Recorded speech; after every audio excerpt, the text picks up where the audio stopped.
අයිබෝන් යාළුවනේ අද දවසේත් අපි බලමු කැට්ලොයි පේස්ට් එකක් කොහොමද පාවිච්චි කරන්න කියලා. ඉතින් ටින් එක විවෘත කරගත්තාම එයි ඔයිල් ගතිය උඩම තියෙනවා. ඉතින් ඉස්සෙල්ලාම හොඳට කලවම් කරගන්න.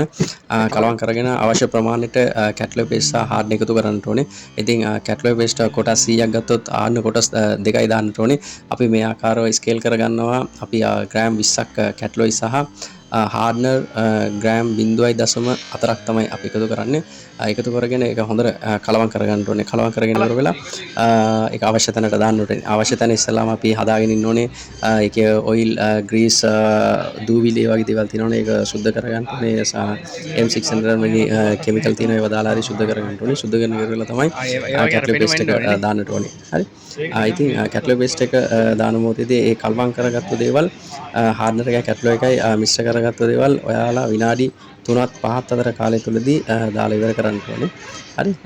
දාලා ඉවරලා දැන් මේ ආකාරව මේ හොඳට කලවම් කරගන්න. මේ කලවම් කරද්දී බලන්න ඒකේ තියෙන රෝස පාට ගතිය කැට්ලොයි එකත් එක්ක හොඳට මික්ස් වෙන්න ඕන. හොඳට මික්ස් කරලා දාන්න.